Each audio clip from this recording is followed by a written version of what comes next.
بسم اللہ الرحمن الرحیم۔ ناظرین، میرا نام حسن عدیل ہے اور آپ میرا چینل دیکھ رہے ہیں۔ ناظرین، پاکستان کی سیاست بہت ہی خطرناک مراحل میں داخل ہو چکی ہے۔ پاکستان کی جمہوریت کو آنے والے الیکشن سے ہی خطرات لاحق ہیں۔ پاکستان کی عوام ایک طرف ہے اور پاکستان کی تمام سیاسی جماعتیں ایک پارٹی کو چھوڑ کر وہ دوسری طرف ہیں اور آمنے سامنے آ کر کھڑی ہو گئی ہیں۔ اس سب کے دوران پاکستان کے پریزیڈنٹ صدر الوی صاحب نے عمران خان صاحب کے ساتھ اور پاکستان تحریک انصاف کے ساتھ ایک اور ڈبل گیم کرنے کی کوشش کی ہے۔ اس کی تفصیلات سے میں آپ کو آگاہ کروں گا اور اس کے بعد بات ہوگی کہ پاکستان کی تمام جو سیاسی کچرا ہے وہ اکٹھا ہونا شروع ہو گیا ہے پاکستان کی ڈیموکریسی کے خلاف، پاکستان تحریک انصاف کے خلاف اور پاکستان کی 80 سے 90% جو عوام جو تحریک انصاف کو کامیاب دیکھنا چاہتی ہیں ان کے خلاف۔ یہ کیا معاملہ ہے، ان دونوں ڈیولپمنٹس کے بارے میں تفصیل سے بات کریں گے، مگر اس سے پہلے میں اپنے نئے آنے والے ناظرین سے یہ کہنا چاہوں گا کہ اگر وہ مناسب سمجھیں تو اس چینل کو ضرور سبسکرائب کریں، ویڈیو پسند آئے تو اسے لائک بھی کریں اور ہمیں اپنی رائے سے تو ضرور ہی آگاہ کریں۔ اب سب سے پہلے بات کرتے ہیں پاکستان کے صدر الوی صاحب نے۔ پاکستان کے صدر الوی صاحب جب سے تحریک انصاف پر کریک ڈاؤن شروع ہوا ہے تو ان کے رول پر ایک سوالیہ نشان ہے۔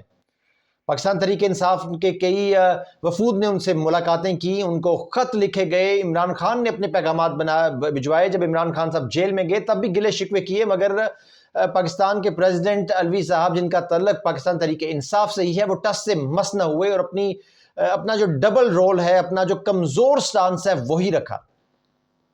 اب لگتا تو یوں ہے کہ پاکستان کے جو یہ صدر ہیں ان میں اور وہ لوگ جو پاکستان تحریک انصاف کو چھوڑ گئے ہیں پریس کانفرنسز کر جن میں پاکستان تحریک انصاف کی جو اس وقت کی کیبنٹ تھی اس میں جو بڑے بڑے منسٹرز تھے، اسد عمر صاحب، فواد چودھری صاحب اور دیگر لوگ جو عمران خان صاحب کے ساتھ بے وفائی کر گئے، صدر الوی صاحب بھی انہی لوگوں کی فہرست میں شامل ہیں۔ صدر الوی صاحب نے اپنی پریزیڈنسی کو بچانے کے لیے سب لوگوں کو خوش رکھنے کی کوشش کی اور اسی پالیسی پر وہ آج بھی چل رہے ہیں۔ ظاہری طور پر انہوں نے نگران حکومت کو ایک خط لکھا ہے جس میں انہوں نے پاکستان تحریک انصاف کے ساتھ جو ظلم ہو رہا ہے اس کو ہائی لائٹ کیا ہے، مگر میں اس کو یہ منافقت کہوں گا، اس کو ان کی کمزوری کہوں گا، ان کی ڈبل گیم کہوں گا، عمران خان اور تحریک انصاف کے ساتھ بے وفائی کہوں گا، کیونکہ انہوں نے اس خط میں کچھ اپنی آبزرویشنز کا اظہار نہیں کیا، انہوں نے ایک مضبوط سٹانس نہیں لیا، بلکہ صرف اتنا کہا کہ پاکستان تحریک انصاف کے جو سیکرٹری جنرل ہیں عمر ایوب صاحب، انہوں نے مجھے خط لکھا ہے اور ان کے یہ اعتراضات ہیں تو وہ میں آپ کے سامنے رکھ رہا ہوں، بس اتنی بات کی ہے۔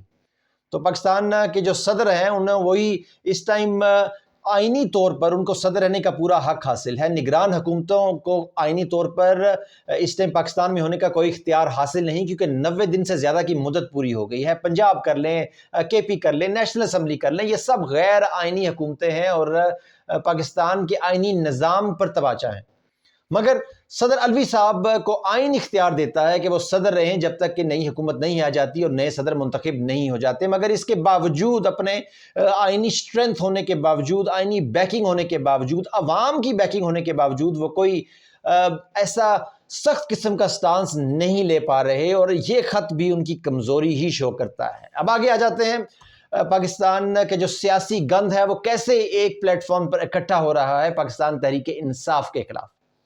پاکستان تحریک انصاف کے خلاف ہم جانتے ہیں کہ آپریشن جاری ہے، کریک ڈاؤن جاری ہے، ان کے جو لیڈر ہیں عمران خان صاحب وہ پابند سلاسل ہیں، ان کو جلسے کرنے تک کی اجازت نہیں، کارنر میٹنگز اور پریس کانفرنسز بھی وہ نہیں کر سکتے، اجازتیں مل بھی جاتی ہیں پھر بھی پاکستان کی نگران حکومت فیسیلیٹیٹ کرتی ہے، میک شور کرتی ہے، انشور کراتی ہے کہ یہ کارنر میٹنگز ناکام ہو جائیں۔ کانا کی مثال ہمارے سامنے ہے، ایبٹ آباد کی مثال ہمارے سامنے موجود ہے۔ تو پاکستان تحریک انصاف کے خلاف باقی جماعتیں جو ہیں وہ اکٹھی ہو رہی ہیں، کیونکہ پاکستان تحریک انصاف نہیں ہے، پھر بھی یہ سب خوف زدہ ہیں کہ ان کے شدید کریک ڈاؤن کے باوجود بھی عوام ان کا ساتھ نہیں دیں گے، پھر اس لیے ان کو وہ ساری الائنسز کرنی پڑ رہی ہیں، وہ اکیلے بھاگ کر بھی خوف کا شکار ہیں کہ وہ شاید فنش لائن پر پورے نہیں اتر سکیں۔ اس میں سب سے پہلے بات کرتے ہیں ایم کیو ایم جانتے ہیں ہمیشہ سے اپنے فیصلے وہ کس طرح سے کرتے ہیں، ان کی کوئی سپائن ہے نہیں، کوئی اپنی سٹینڈنگ نہیں ہے، لیڈر لیس پارٹی ہے، کمزور لوگ ہیں، بس اشارہ ملتا ہے اور وہ کر دیتے ہیں۔ ان کا ڈیلیگیشن نواز شریف صاحب سے ملا اور پی ایم ایل کے ساتھ بھرپور الیکشن میں الائنس پہ انہوں نے ایگری کیا۔ ایم کیو ایم ہمیشہ کوشش کرتی ہے کہ وہ حکومت میں رہیں.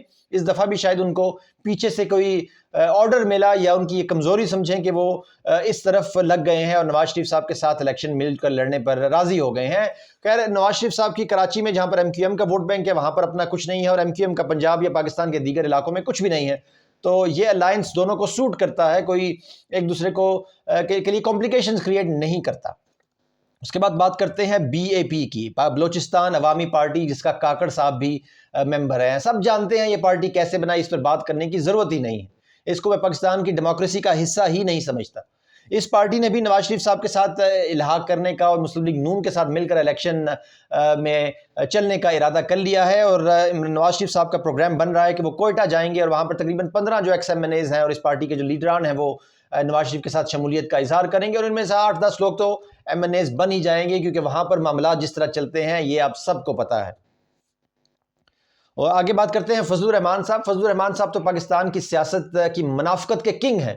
وہ تو ہمیشہ سے جو حکومت آتی ہے اس کے ساتھ ہی رہتے ہیں، اور ابھی بھی وہ اپنا رول جو ہے وہ ڈیفائن کر رہے ہیں. مسلم لیگ نون کے ساتھ نیگوشیشن کر چکے ہیں اور ایک پرٹیکولر رول ان کا سیٹ ہو گیا ہے، خاص وزارتیں لے کر اپنی وہ اگلے 5 سال بھی انجوائے کرنا چاہتے ہیں. مگر وہ یہ بھول رہے ہیں کہ اس دفعہ اگر زبردستی الیکشن میں ریگنگ کر کے بھی اگر نواز شریف صاحب کو وزیر اعظم بنا دیا گیا، پاکستان کی 80 سے 90% جو عوام ہے ان کو سائیڈ لائن کر بھی دیا گیا، تو یہ حکومت زیادہ دیر نہیں چل پائے گی. کیونکہ 16 مہینے جو پی ڈی ایم نے پاکستان کی عوام کے ساتھ سلوک کیا، اب وہ عوام زیادہ دیر تک وہ سلوک برداشت نہیں کر سکیں گے، کیونکہ معاملات اب اتنے زیادہ خراب ہو چکے ہیں، مہنگائی سے عوام اتنی زیادہ تنگ ہو چکی ہے، پاکستان بری طرح سے قرضوں میں جس طرح سے ڈوبا ہوا ہے. تو یہ حکومت زیادہ دیر تک نہیں چلے گی اور نواز شریف صاحب اور اسحاق ڈار کے ظلم برداشت نہیں کر سکے گی. اور یہ میں کہہ رہا ہوں اگر یہ ہو گیا، کیونکہ یہ سب ایک ان کا پلان بن رہا ہے، اللہ کا ایک اپنا پلان ہوتا ہے، اور آخر میں ہوتا وہی ہے جو اللہ کا پلان ہوتا ہے. اور پاکستان کی عوام دعا گو ہیں، وہ سربسجود ہیں کہ پاکستان میں ڈیموکریسی جیت جائے اور یہ سیاسی کچرا جو ہے اس سے پاکستان کی عوام کی جان چھوٹ جائے. اللہ کا عذاب جو پاکستان پر نازل ہے اس سے ہم سب کی جان چھوٹ جائے، آمین. اس کے بعد بات کرتے ہیں پاکستان پیپلز پارٹی کی. ان کے لیے تھوڑی سی مشکلات ہیں، کیونکہ جی ڈی ہے جس میں کچھ پارٹیز ہیں جن کا الائنس سندھ میں بنایا گیا پاکستان پیپلز پارٹی کو کمزور کرنے کے لیے. یہ ساری جی ڈی اب نواز شریف صاحب کا ساتھ دینے کے لیے راضی ہو گئی ہے. تو پیپلز پارٹی کے لیے کچھ مشکلات ہیں، مگر وہ بھی منجھے ہوئے سیاستدان ہیں، پاور پولیٹکس کے وہ بھی کنگ سمجھے جاتے ہیں. تو ان کے لیے ان کے 2 مقاصد ہیں، سندھ کو بچا لیا جائے اور پریزیڈنسی کسی طریقے سے حاصل کر لی جائے. اب دیکھنا یہ ہے کہ وہ اس میں کتنے کامیاب رہتے ہیں یا نہیں. ان کی نیگوسیشنز جاری ہیں، پر ابھی تک کوئی حتمی چیز ہمارے سامنے نہیں آئی. پر سندھ کی جہاں تک وہ بات ہے وہ شاید ان کے اپنے بس میں ہے تو وہ سیکیور کر لیں، اگر طریق انصاف کے جو ووٹرز ہیں انہیں صحیح طرح سے پولنگ نہ کرنے دی گئی اور ان کے امیدواران کو کھڑا نہ ہونے دیا گیا تو. ورنہ سندھ میں بھی بلکہ پورے پاکستان کے چاہے دیہی علاقہ ہو اربن علاقہ ہو، پاکستان کی عوام تحریک انصاف اور عمران خان صاحب کے نظریے کے ساتھ ہی کھڑی ہے. تو اب پیپلز پارٹی اپنے صدارت اور سندھ کو بچانے میں کتنا کامیاب رہتی ہے. اس کے بعد بات کرتے ہیں P M L N Q کی. پی ایم ایل کیو کا ان کو بتا دیا گیا ہے ابھی تک آج کے دن تک کہ ان کا آنے والے سیٹ اپ میں کوئی حصہ نہیں ہوگا. اگر وہ حصہ بننا چاہتے ہیں تو پی ایم ایل کیو ختم کریں اور مسلم لیگ نون جوائن کریں. پی ایم ایل کیو بنانے کا کیونکہ یہ بھی کوئی ڈیموکریٹک طریقے سے تو پارٹی نہیں بنی، سب جانتے ہیں یہ بھی باپ کی طرح کیسے بنائی گئی. مشرف کے دور میں ایک انجینئرنگ کر کے، سیاسی انجینئرنگ کر کے یہ پارٹی بنائی گئی. وہ بھی اس ٹائم تو خیر ایک تھے ہی عامر، اور عامر کی بنائی ہوئی پارٹی کیا ڈیموکریسی کی خدمت کرے گی. اور یہ پارٹی چاہتی ہے کہ وہ بھی اس نئے سیٹ اپ کا حصہ بنے، مگر نواز شریف صاحب کی کلیئر انسٹرکشنز ہیں کہ وہ اگر پی ایم ایل کیو بننا چاہتی ہے، کچھ اس میں پارٹیسپیٹ کرنا چاہتی ہے، اپنے بچوں کے لیے ٹکٹ دینا چاہتی ہے، کیونکہ ان لوگوں کا یہی مقصد ہوتا ہے بچے آگے آ جائیں پاکستان کی عوام کے لیے، تو انہیں سوچنا نہیں ہوتا. تو آپ پی ایم ایل کیو کا کام چھوڑیں، نون جوائن کریں تو پھر ہم آپ کو شاید 1-2 ٹکٹس دے دیں. اب آخر میں بات کرتے ہیں تحریک استحکام پاکستان کی. اس سے بھی الحاق ممکن نہیں ہو رہا، کیونکہ مسلم لیگ نون اور باقی لوگ سمجھتے ہیں کہ ان کے پاس کوئی ایسے لیڈر نہیں ہے، کوئی ایسے پولیٹیشنز نہیں ہیں جو خود سے الیکشن جیت سکے. تو وہ ان کے ساتھ کسی قسم کی سیٹ ایڈجسٹمنٹس کرنے کے لیے راضی نہیں ہے. مگر جو 3-4 لوگ ہیں جو ان کی مین لیڈرشپ ہے، جس میں جہانگیر ترین اور علیم صاحب اور اون چودھری صاحب ہیں، وہ اپنے لیے کچھ سیٹس لینے کی کوشش کر رہے ہیں. دیکھتے ہیں وہ اس میں بھی کتنے کامیاب رہتے ہیں یا نہیں. پر یہ پارٹی جس طرح بنائی گئی، یہ بھی پی ایم ایل کیو اور بی اے پی کی طرح ہی انجینئرنگ کر کے بنائی گئی ہے. پاکستان کے عوام سے تو ان کا بھی کوئی تعلق نہیں ہے، تو شاید انہیں بھی کسی طریقے سے کچھ نہ کچھ ایڈجسٹمنٹ کر کے 3-4 سیٹس ان کی لیڈرشپ کو ہیں وہ دے دی جائیں. مگر پی ایم ایل این کی کوشش یہی ہے کہ زیادہ سے زیادہ سیٹس وہ اپنے پاس ہی رکھیں، کیونکہ نواز شریف صاحب جب ان کو لگتا ہے کہ وہ حکومت میں آنے والے ہوتے ہیں یا آ جاتے ہیں تو ان کی لالچ بہت زیادہ بڑھ جاتی ہے، اور اپنی فیملی کے اندر ہی ساری جو طاقتور سیٹس ہیں وہ رکھنا چاہتے ہیں، طاقتور عہدے اپنی فیملی کو ہی دیتے ہیں، باہر شیئرنگ وہ کم ہی کرتے ہیں، اور یہی وجہ ہے کہ مسلم لیگ نون آج تک کامیاب نہیں ہوئی اور پاکستان کے لیے ہمیشہ انہوں نے مسائل ہی بنائے۔ تو ناظرین، یہ آج کی 2 میجر ڈیولپمنٹس تھیں۔ یہ ویڈیو دیکھنے کے لیے بہت شکریہ۔ پاکستان زندہ باد، اللہ حافظ۔